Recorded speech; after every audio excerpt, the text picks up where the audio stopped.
လူတော်များများကအကျင့်ဆိုးတစ်ခုဥပမာဆေးလိပ်တောက်တာ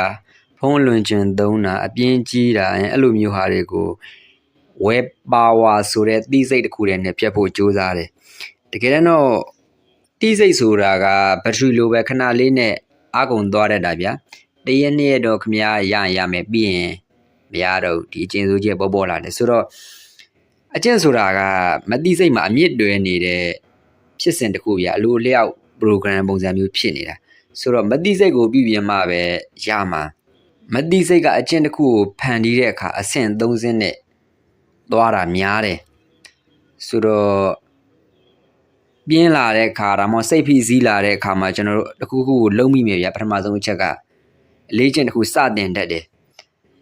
ပြင်းလာရင်ဖုန်းကြည့်ရဒါမှမဟုတ်ဆေးလေးတောက်တာဒါမျိုးတွေလောက်တတ်တယ်ဗျာအပြင်းပြေတဲ့ဘာညာသားတာကပေါ့စိတ်ဖိစီးရင်လည်းအဲ့လိုပဲအဲ့လိုမျိုးလောက်တတ်တယ်အဲ့ဒီကနေမှဖြစ်လာလဲဆိုတော့ခဏလောက်ပါများတော့ဆွဲလာတာဗျာဘာလို့ဆွဲရတုံးဆိုတော့အဲ့လိုလုပ်ရင်ပြင်းအဲ့လိုလုပ်တယ်အဲ့လိုလုပ်တဲ့အတွက်ဒီလိုခံစား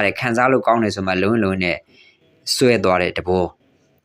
ဆိုတော့ဘာကြောင့်ဖြစ်ရတာတုံးဆိုတော့အဲ့လိုဆွဲသွားပြီဆိုရင်မတိစိတ်ကကောင်းတာတွေဆိုးတာတွေမခွဲခြားတတ်တော့ဘူးအဲ့ခံစားလို့ကောင်းတဲ့ခံစားမှုကိုပဲသူကကြည်နေကြတာဗျာခမရစိတ်ဖိစီးတိုင်းစိတ်လေးတောက်တယ်ခမရမတိစိတ်ကစိတ်ဖိစီးရင်စိတ်လေးတောက်လိုက်တဲ့အတွက်စိတ်တရာရတယ်လို့မှတ်ပြီးတော့အဲ့ဒါယူဆွဲသွားတာခမရဖြတ်ဖို့ကြိုးစားရင်လည်းမဖြတ်အောင်သူကလုံနေတာဗျာဆိုတော့မတိစိတ်မှာဆွဲသွားရင်အရန်အနေများတယ်ဖြတ်ဖို့ခက်တယ်အားကြောင့်မို့မတိစိတ်မှာဖြစ်နေတဲ့ဒီအကျင့်ဆိုးကိုမတိစိတ်နဲ့ပဲပြန်ဖြတ်ဖို့လူတွေပြောကြတာအကျင့်ဆိုးကိုဖြတ်တောက်ဖို့မတိစိတ်မှာအဆင့်5ဆင့်လောက်တော့ရှိတယ်ဆိုတော့အဲ့ဒီနီလန်းတွေကိုပေါင်းဆက်ပြီးတော့ကျွန်တော်ပြောကြည့်မယ်ဗျာပထမဆုံးအဲ့ဒီအကျင့်ရဲ့ရင်းမြစ်ကိုသိရမှာခင်ဗျာအကျင့်ဆိုးတစ်ခုလုံးပြီးတဲ့အခါငါဘယ်လိုခံစားရလို့ဒါလောက်တာလဲဘာကြောင့်ငါဒါလောက်တာလဲဆိုတော့ကိုယ့်ကိုပြန်မေးကြည့်ရမယ်မြင်အောင်ကြည့်ရမယ်ဗျာဝမ်းနေလို့လားပြင်းလို့လားအထီးကျန်လို့လားအားရနေလို့လားဘာကြောင့်ဒီအကျင့်ကိုလုံးမိနေတာလဲဒါကိုမြင်အောင်ကြည့်ရမယ်မြင်အောင်ကြည့်ပြင်အဲ့အကျင့်ကိုကျွန်တော်တို့ဖြောင်းမဲ့အစားတခြားအကျင့်တစ်ခုနဲ့အစားထိုးတာကပိုပြီးအောင်မြင်နိုင်ခြင်းများတယ်ဆိုတော့အကျင့်ဟောင်းတစ်ခုကိုဖြတ်မဲ့အစားအပြုတ်မှုအခြားတစ်ခုနဲ့ပြောင်းရမယ်စိတ်ဖိစီးလို့အားရပြီးဖုံးဖို့ချင်တဲ့အခါမှာဖုံးဖို့မဲ့အစားရေတစ်ခွက်လောက်ထတောက်တာဒါမှမဟုတ်လမ်းလျှောက်တာတရားထိုင်တာအဲ့လိုမျိုးလုပ်ရမယ်ဗျာမတိစိတ်ဆိုတာကစိတ်သက်သာရမှုကိုဆုလက်လို့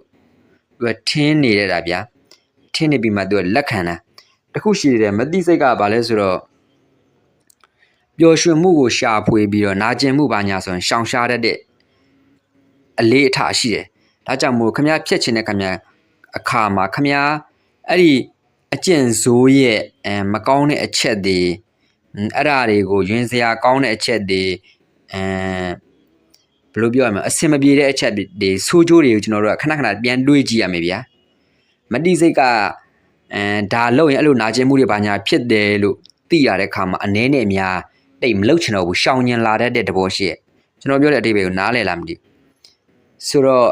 အဲ့လိုမျိုးလေကျွန်တော်တို့တွေးပေးရမယ်နောက်တစ်ခုရှိသေးတယ်ဗာလဲဆိုတော့ခမရဆေးလိပ်ဖြတ်ဖို့စူးစမ်းနေတယ်ဆိုတော့ငါဆေးလိပ်ဖြတ်ဖို့စူးစမ်းနေတယ်လို့ပြောမယ်စားငါဆေးလိပ်မတောက်ဘူးဆေးလိပ်မတောက်တဲ့သူလို့ကိုယ်မြင်ရမယ်ကိုယ့်ကိုပြန်သတိပေးရမယ်ဗျာအဲ့လိုမျိုးတွေလောက်ပါများရင်လည်းအလိုလျောက်ပြက်သွားတာမျိုးတွေရှိတယ်နောက်တစ်ခုရှိသေးတယ်အဲ့ဒါတော်တော်များများပြောကြတဲ့အချက်ပါဗာလဲဆိုတော့21ရက်စီကန်းဆိုတာမတိစိတ်မှာတဲ့လမ်းကြောင်းတစ်ခုဖြစ်ပေါ်လာဖို့အနည်းဆုံး21ရက်ဆက်တိုက်လုပ်ဖို့လိုတယ်တဲ့ခမရဒီအကျင့်ဆိုးကိုတခြားအကျင့်တစ်ခုနဲ့ပြောင်းမယ်အစာပိုင်းတော့ခက်ခဲနိုင်တယ်ပြက်သွားလိုက်ပြန်စားလိုက်ဖြစ်ကောင်းဖြစ်နိုင်တယ်အဲ့ခမရမလို့ခြင်းတဲ့အကျင့်ဆိုးနေရာမှာတခြားခမရလို့ခြင်းတဲ့အကျင့်တစ်ခုနဲ့21ရက်ဆက်တိုက်လှုပ်သွားတဲ့အခါမှာခုနပြောလို့အောင်မြင်နဲ့ဖြစ်သွားလိမ့်မယ်ဗျာဆိုတော့အကျင့်ဆိုးတစ်ခုကိုဖျက်ရတာကတိုက်ပွဲတစ်ခုတော့မဟုတ်ဘူးဒါပေမဲ့မတိစိတ်ကိုလမ်းညွှန်မှုအသစ်ပေးလိုက်တာပဲဖြစ်တယ်ဆိုတော့ဒါကိုမြောင်ကြည့်ဖို့လိုတယ်ဘယ်လိုလုပ်ရမလဲဆိုတော့သိဖို့လိုတယ်ပြီးရင်လိုက်နာဖို့လိုတယ်ပေါ့ဗျာဆိုတော့အကျင့်ဆိုးဆိုတာကအဲ့ရခင်းတစ်ခုလိုပဲဖြန့်ရတာလွယ်ပြီးမဲ့ခောက်ရတာ ခက်တယ်တဲ့တချို့ပြောကြတယ်မသိစိတ်နဲ့ဆိုရင်တော့အရာအလုံးဖြစ်နိုင်တယ်ဗျာဘာဖြစ်လို့ဒီအကျင့်ဆိုးဆိုတာမသိစိတ်ကနေဖြစ်တည်လာတာကျွန်တော်တို့အုံနောက်ရှိတယ်အဲ့ဒီအုံနောက်နဲ့မသိစိတ်ကိုကျွန်တော်တို့ပြန်ပြီးတော့ထိန်ချောင်ပြုပြင်ရမယ်အားလုံးကျေးဇူးတင်ပါတယ်